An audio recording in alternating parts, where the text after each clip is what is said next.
Saya sangat suka untuk mengajar karena saya itu sekolah memang untuk menjadi seorang guru, pendidik. Jadi saya sangat menikmati prosesnya itu. Jadi saya sangat suka dan saya sangat senang gitu dari pagi sampai siang seperti itu rutinitas selama 20 tahun itu saya sangat bangga.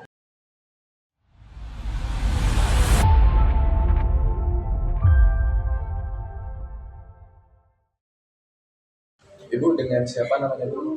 Evrelia Untari. Bu Evelia.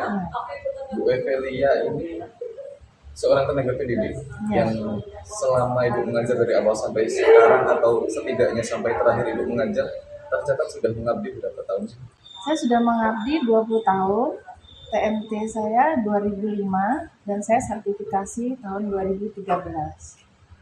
Dan sekarang kan Ibu harus menghadapi kenyataan bahwa ternyata Dapodik tidak mencatat Ibu sebagai tenaga pendidik. Sedangkan pengabdian Ibu sudah 20 tahun berjalan dan harus terhenti hanya karena Ibu guru honorer itu. Seperti apa Bu perasaannya? Perasaan saya sangat shock ya Mas ya. Dari Desember itu ya kami sangat shock karena mendengar ini, sedangkan pengabdian saya sudah 20 tahun, apakah kurang cukup gitu bagi dinas pendidikan untuk melihat dari pengabdian saya tersebut. Apa suka dukanya mengajar saat itu Bu? Atau saat itu pernah nggak terpikirkan bakal data Ibu ini dihapus di Dapodik? Suka duka saya sangat suka untuk mengajar karena saya itu sekolah memang untuk menjadi seorang guru, pendidik.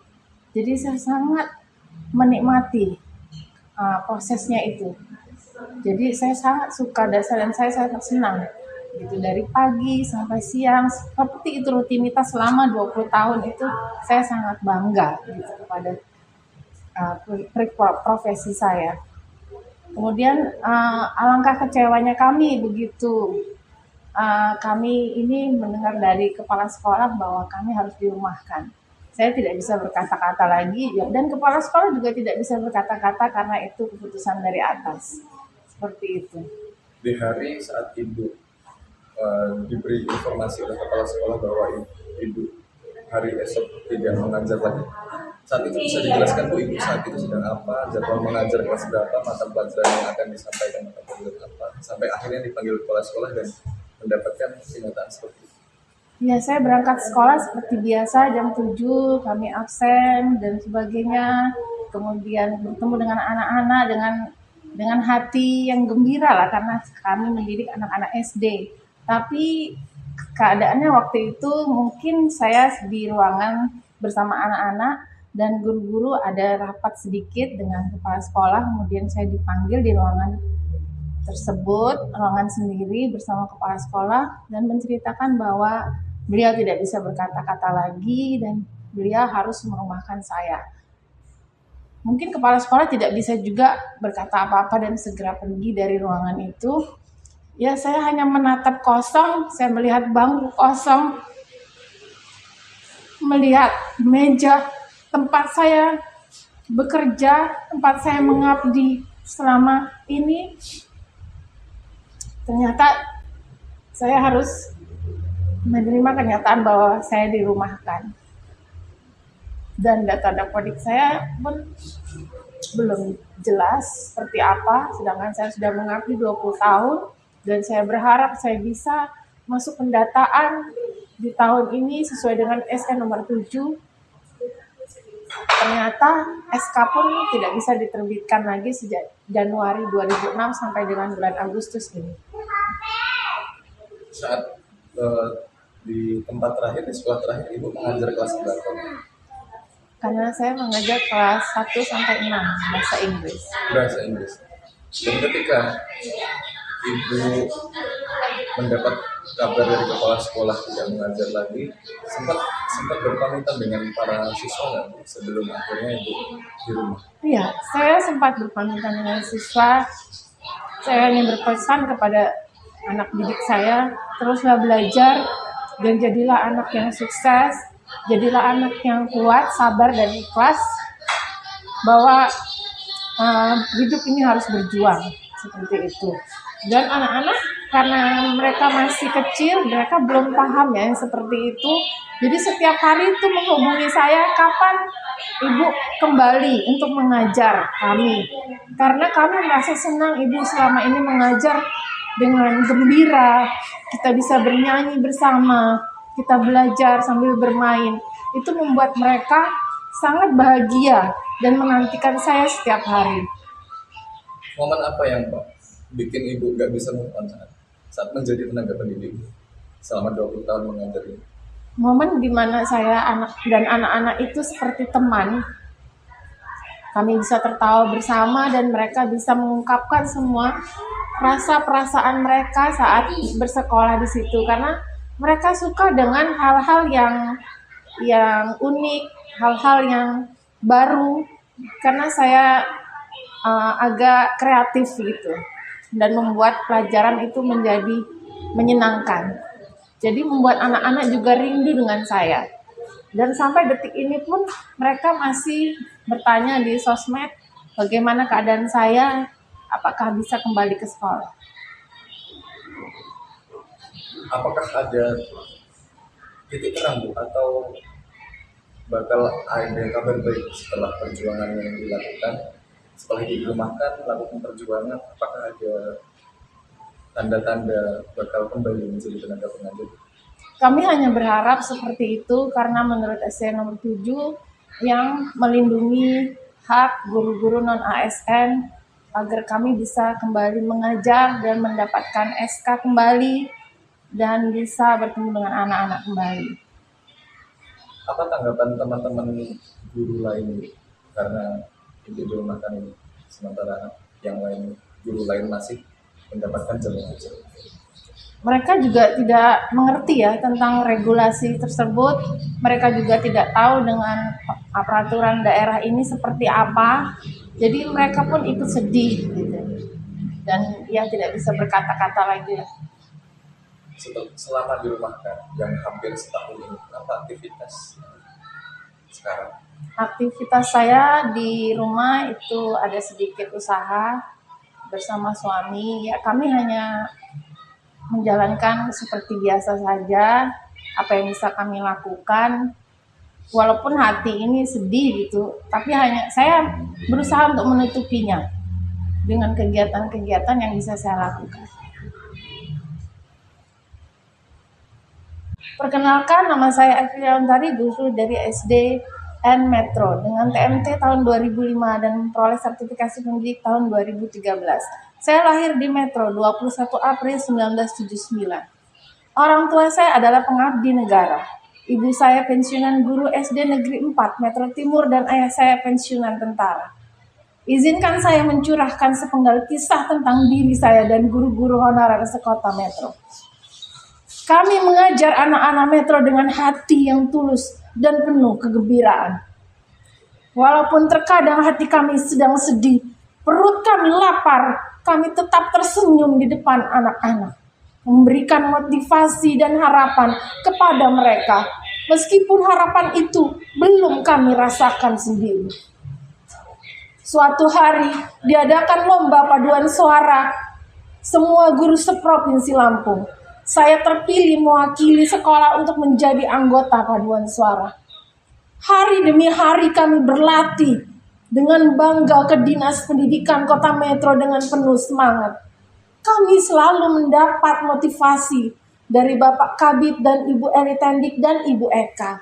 Namun saat hendak berangkat latihan, saya mengalami kecelakaan hingga kaki saya patah. Mendengar kabar tersebut, Bapak Kabid melalui Ibu Eka menjenguk saya.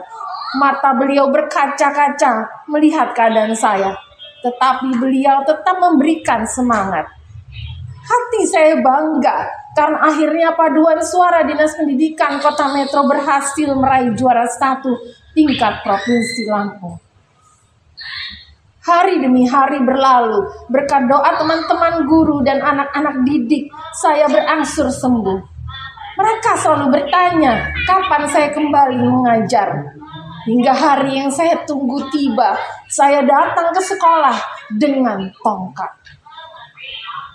Namun suasana serasa sunyi Kepala sekolah memanggil saya dengan mata berkaca-kaca dan berkata, "Maaf, kami tidak bisa berkata-kata lagi.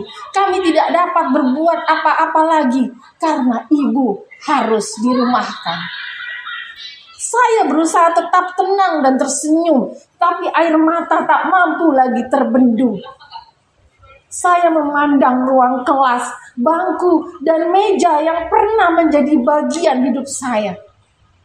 Semua terasa sia-sia. Hak kami sebagai guru profesional yang telah diakui negara, namun seolah tidak diakui di kota kelahiran sendiri. Kami bukan orang hebat, tetapi kami mendidik calon-calon orang hebat. Kami mengabdi tanpa pamrih karena kami yakin Allah akan mencukupi kehidupan kami. Di bawah suatu nama besar kota metro sebagai kota pendidikan, kami berdiri menggenggam janji yang runtuh. Kami mendidik anak-anak metro dengan sepenuh jiwa, namun mengapa balasan kami adalah pintu yang dikunci? Bapak-bapak yang kami hormati, mengapa mata kalian tertutup saat kami dirumahkan? Kata dirumahkan terdengar indah, tetapi kenyataannya dapur kami berhenti berasap. Kami dibiarkan menunggu dalam ketidakpastian, menggantungkan nasib pada janji yang semakin kabur. Mana keadilan bagi pengabdian yang telah kami curahkan?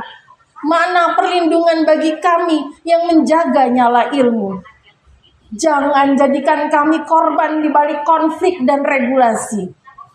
Kami bukan angka di atas kertas yang dapat dicoret sesuka hati. Kami adalah manusia, pendidik, dan pilar bangsa yang kini menagih hak serta keadilan yang nyata. Dengarkanlah suara kami. Jangan biarkan guru-guru non-ASN sekota metro terlunta-lunta. Sebab apabila penuntut ilmu dan para pengajar dizolimi, maka masa depan kota ini sedang dipertaruhkan. Demikian curahan hati kami. Terima kasih atas perhatiannya. Assalamualaikum warahmatullahi wabarakatuh.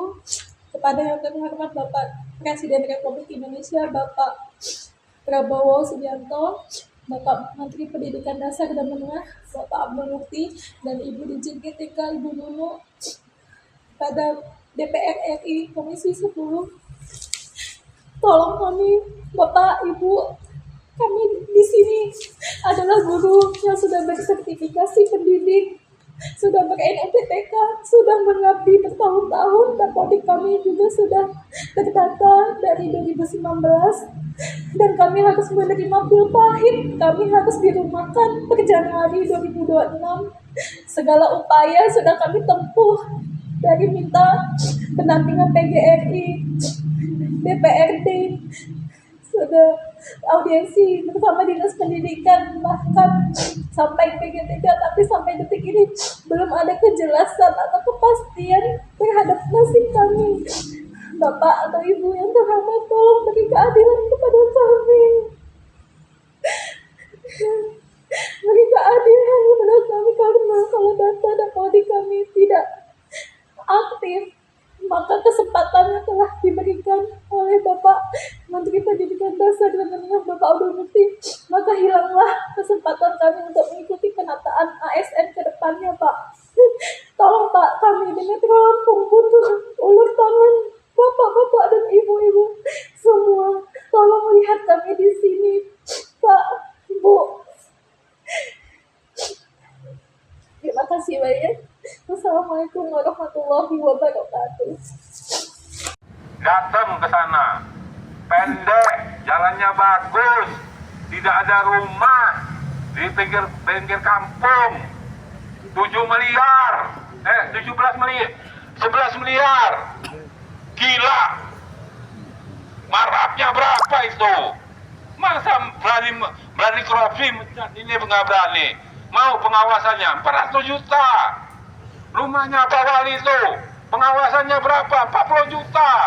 Buat apa? Buat kolam tuh senang-senang lihat.